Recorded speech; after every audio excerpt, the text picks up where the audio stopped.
पृथ्वी हमारा घर है, लेकिन हम में से कितनों को पता है कि पृथ्वी की उत्पत्ति कैसे हुई थी? पृथ्वी की उम्र कितनी होगी?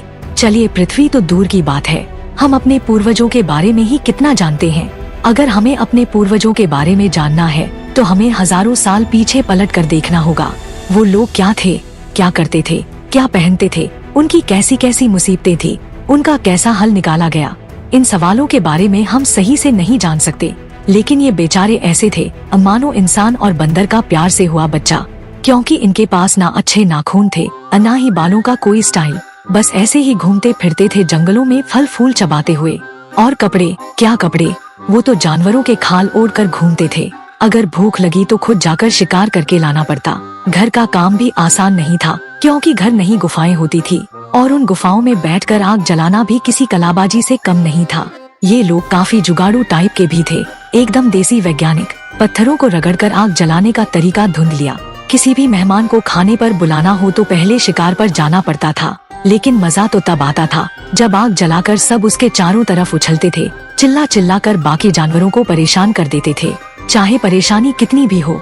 सच तो ये है कि उस जमाने में भी जीने का कुछ अलग ही मजा था।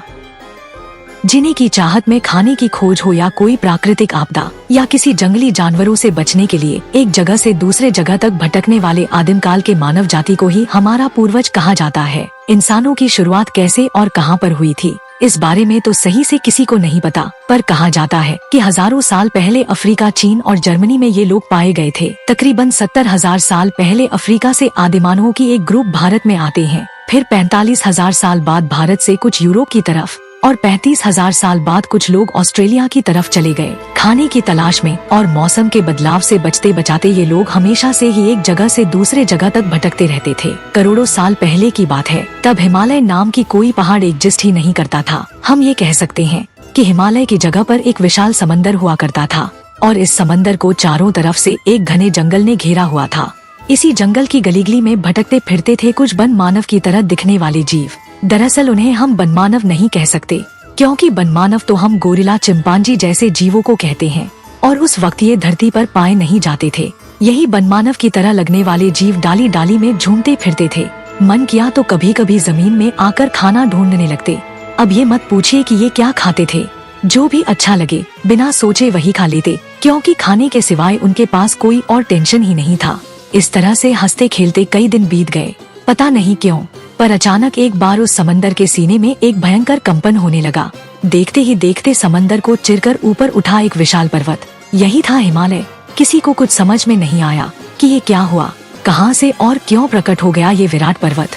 अब जंगल के चारों तरफ रहने वाले उन जीवों को इस पहाड़ ने दो भागों में बांट दिया था। कुछ रहे उत्तर की तरफ और बाकी रह गए दक्षिण की तरफ। अब चलिए उत्तर की तरफ चले, क्योंकि इस तरफ बारिश की कमी होने लगी। पेड़ पौधे भी कम होते गए, बस जमीन घास फूसों से ढका हुआ था। अब पेड़ पौधे नहीं तो फल नहीं, और खाने की कमी से भुखमरी फैलने लगी, तो सभी जानवर वहाँ से भागने लगे। सब डरे हुए थे, क्या करेंगे, क्या खाएंगे। पीछे भी नहीं लौट सकते, क्योंकि रास्ते में आकाश को लांघने वाले हिमालय खड़ा है।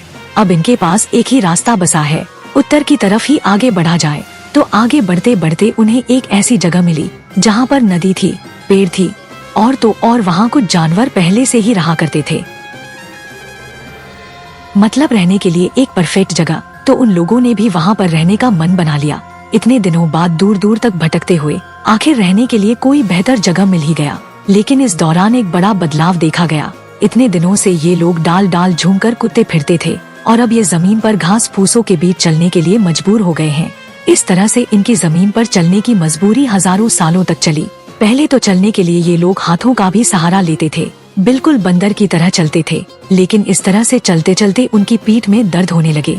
दर्द से परेशान होकर इन्होंने हाथों का सहारा लेना छोड़कर दो पैरों पर चलने की कोशिश करने लगे। इसी तरह चलते चलते चलना तो क्या, दौड़ना भी सीख लिया। जमीन पर चलते फिरते इनकी चेहरे में भी काफी बदलाव होने लगे। नए जगह की तलाश करते करते अनजाने में ही ये लोग लगभग इंसानों की तरह होने लगे थे।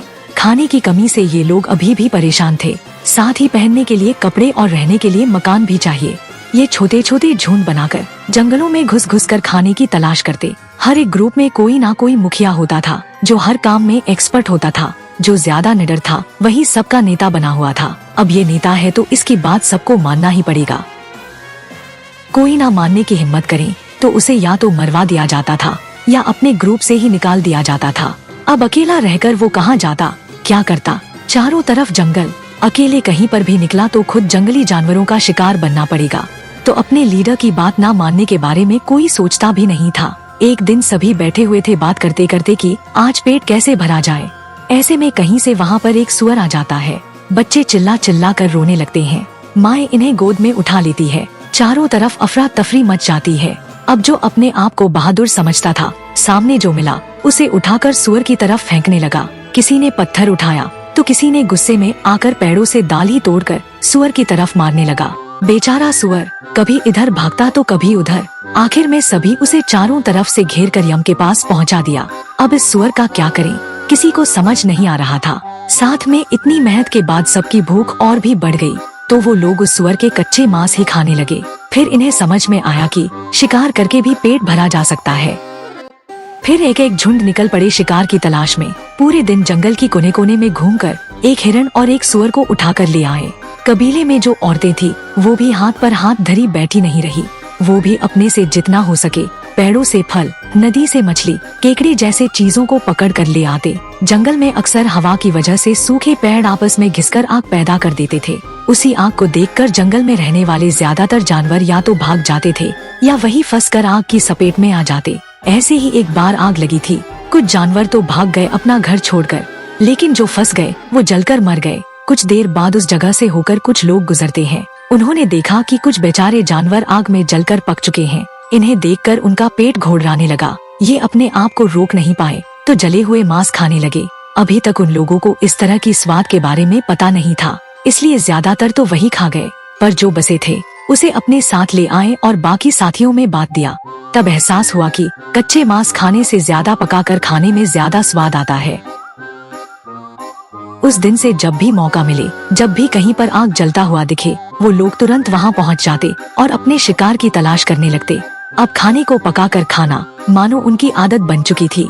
रोज शिकार मिल भी जाए, लेकिन उन्हें पकाने के लिए हमेशा आग कहाँ से मिलेगा, क्योंकि ये नहीं जानते कि आग कैसे जलाए जाते हैं।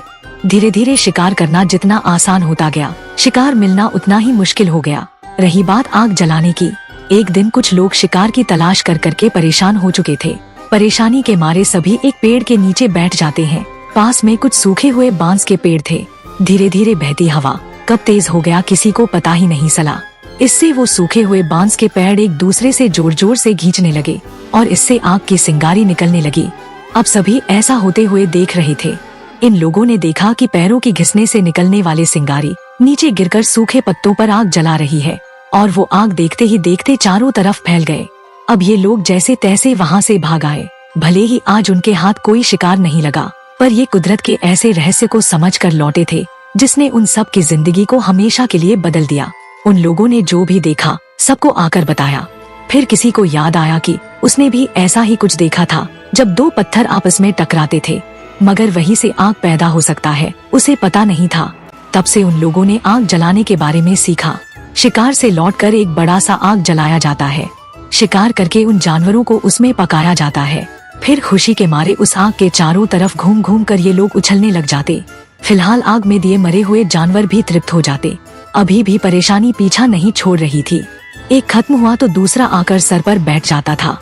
कपड़े की परेशानी, हाँ ये अलग बात है कि इंसानों में बदलने से पहले उनके शरीर लंबे लंबे बालों से ढके होते थे। यही बाल उन्हें ठंड से बचाते थे। अगर ठंड ज्यादा होती तो शरीर में धूल मिट्टी लपेट लेते।